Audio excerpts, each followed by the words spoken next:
अस्सलाम वालेकुम। शकील अमान journalist official YouTube channel में मैं आपको खुश आमदीद कहता हूँ। कबूतर बहुत सारी अहम खबरें लाया, लेकिन स्पोर्ट्स की दुनिया में एक अच्छी खबर, खुशखबरी वाली खबर से मैं अपने वीलॉग का आगाज़ कर रहा हूँ। अरशद जो हमारा बहुत बड़ा नाम है, अरशद नदीम जो एथलीट है जेवलिन थ्रो में, उसने पेरिस ओलंपिक 2024 में जो रिकॉर्ड बना लिया अपना, और वो ये है कि वो फाइनलिस्ट की दौर में आ गया है। 12 फाइनल में पहुँचे हैं खिलाड़ी, जिनमें से अरशद नदीम भी है। 8 अगस्त को उसका फाइनल होगा और उम्मीद है कि एक मेडल तो पक्का हो गया, चाहे वो ब्रॉन्ज़ हो, चांदी हो या गोल्ड हो, तीनों में से तो एक तो होना ही होना है, क्योंकि जिस तरह की परफॉर्मेंस अरशद नदीम दे रहा है उससे यही उम्मीद की जा सकती है कि एक मेडल पाकिस्तान का पेरिस ओलंपिक्स में पक्का। फिर इसके पे बात फिर करेंगे कि इसने कहाँ मेहनत की, कैसे की, इसको कितना सपोर्ट मिला, ये बाद में हम बात करेंगे। आज बांग्लादेश में प्रोफेसर यूनुस जो हैं, जो पेरिस में हैं, जलावतन हैं, उनकी सरबराही में एक पूरी हुकूमत का सेटअप बना दिया गया है। वो जल्द ही आके निगरान वज़ीर-ए-आज़म के तौर पर बांग्लादेश में आके वो मामलात को संभालेंगे। और अपोजिशन लीडर खालिदा ज़िया को भी जो है वो रिहा कर दिया गया। लेकिन इस सारी बातों की एक बाज़गाश जो है वो कौमी असम्बली में सुनाई देगी। वहाँ पे चेयरमैन पीटीआई जो है इस वक्त बैरिस्टर गौर ने कहा कि शहबाज शरीफ साहब, आप हसीना वाजिद से भागना और कैसे भागना और कौन से रास्ते से भागना सीख लें, आपकी बारी आने वाली है।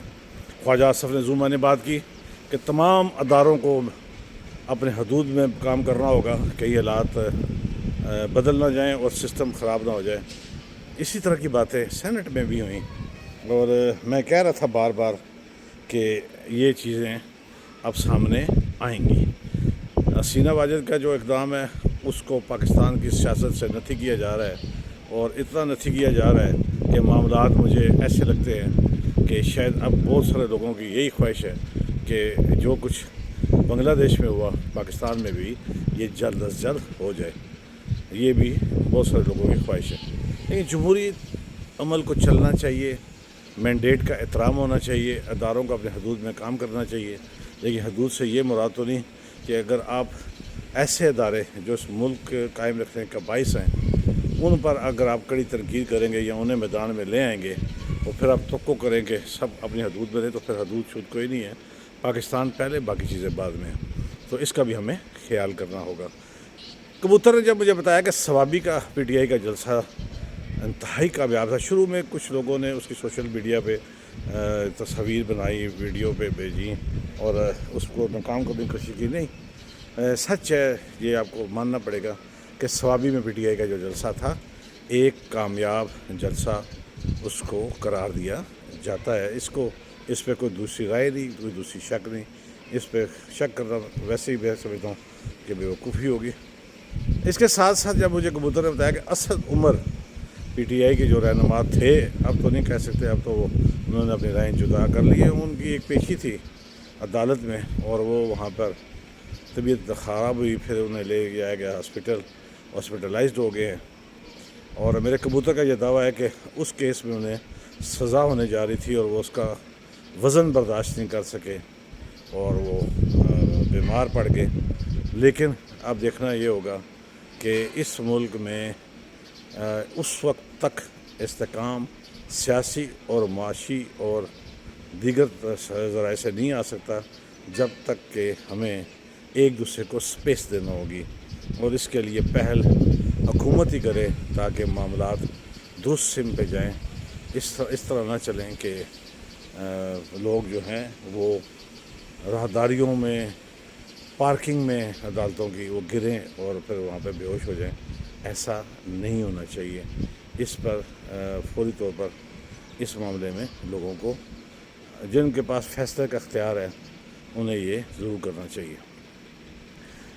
कबूतर ने जब मुझे बताया कि हाफ़िज़ नईमुर जमात इस्लामी के जो अमीर हैं, उन्होंने आज ऐलान कर दिया 10वें रोज़ कि हम अब اسلام آباد کی جانب مارچ کریں گے، کیونکہ حکومت کی جو مذاکراتی ٹیم ہے وہ گمشدہ کا اشتہار، انہوں نے لفظ استعمال کیا ہے کہ گمشدہ کا اشتہار سے مطلب یہ ہے کہ حکومت نے جو پلاننگ کی ہوئی تھی کہ ان کو اتنا تھکا دو کہ یہ تھکاوٹ میں ہی بیٹھے بیٹھے خود ہی اٹھ جائیں۔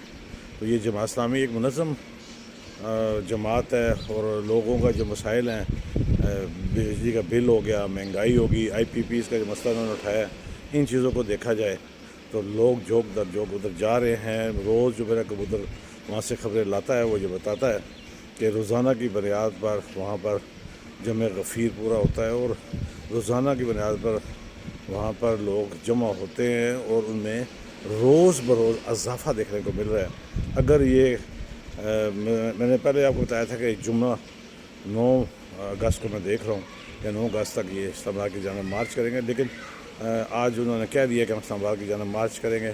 دیکھتے ہیں کہ اسلام آباد کی جانب جو مارچ ہے وہ جماعت اسلامی کا کب شروع ہوتا ہے، کیونکہ حکومت نے ابھی تک انہیں نو لفٹ کرائی ہوئی ہے۔ آج قومی اسمبلی نے جب مجھے کبوتر الیکشن ترمیمی بل ایکٹ جو ہے وہ منظور کر لیا ہے اور بل منظور کیا ہے، تو وہ اب سینٹ میں بھی آ جائے گا۔ اس پہ خاصی لے دے ہوئی ہے، اور لیکن اب دیکھتے ہیں کہ سپریم کورٹ میں پی ٹی آئی جا رہی ہے تو اسے کیا ریلیف ملتا ہے۔ اگر یہ ریلیف ملتا ہے تو پھر بہت سارے سیاسی منظرنامے جو ہیں وہ یکسر بدل جائیں گے، اور اگر ریلیف نہیں ملتا تو یہ جو تنخواہ ہے اسی تنخواہ پر سب کام کریں گے، کیونکہ اس تنخواہ پر کام کرنے کے لیے تقریباً سارے ہی راضی بیٹھے ہوئے، کسی کو کوئی اعتراض نہ ہے۔ لیکن مجھے جو لگ رہا ہے کہ وہ میرے کبوتر کا یہ دعویٰ ہے کہ supreme court P T I کو ریلیف دینے جا رہی ہے۔ یہ بھی ایک میں بڑی خبر بریک کر رہا ہوں، دیکھیے گا اس پہ کیا ہوتا ہے۔ مجھے بظاہر تو ایسا جو سین ہیں وہ سارے سین اسی طرح کے لگ رہے ہیں۔ مہنگائی کے حوالے سے، خودکشیوں کے حوالے سے، اور ہیوی بلوں کے حوالے سے جو باتیں ہیں، مجھے تقریباً میرے جتنے سبسکرائبر مجھے دیکھنے چاہنے سننے والے ہیں وہ تقریباً روز اپنے بل واٹس ایپ کرتے ہیں یا اپنی بات کہنے کو کہتے ہیں۔ میں اپنے وی لاگ میں روزانہ کی بنیاد پر مہنگائی کا روتا ہوں، اپنا حصہ میں ڈالتا ہوں، اور بار بار ارباب اختیار کو یہ کہتا ہوں کہ مہنگائی کا توڑ فوری کریں، ریلیف فوری دیں، اس سے پہلے کہ دیر ہو جائے۔ اس سے بڑھ کر میں کیا بات کہوں، سمجھداروں کے لیے اشارہ ہی کافی ہے۔ میرے چینل کو سبسکرائب کیجیے گا، لائک کیجیے گا، کمنٹس کیجیے گا۔ اگر میری بات، خبر، تبصرہ، تجزیہ آپ کو اچھا، ٹھیک اور صحیح لگے تو ضرور میں اس کا انتظار کروں گا۔ چلتے چلتے ہمیشہ کی طرح کہتا رہوں گا، جہاں آپ اپنے پیاروں کا خیال رکھتے ہیں، ارد گرد موجود مستحقین کا بھی خیال رکھیے۔ کوشش کیجیے کہ کوئی آپ کی شکایت اللہ سے نہ لگا دے۔ کل انشاءاللہ نئی خبروں، نئی بات، نئی تفصیلوں کے ساتھ حاضر ہوگی۔ اجازت دیجیے، اللہ حافظ۔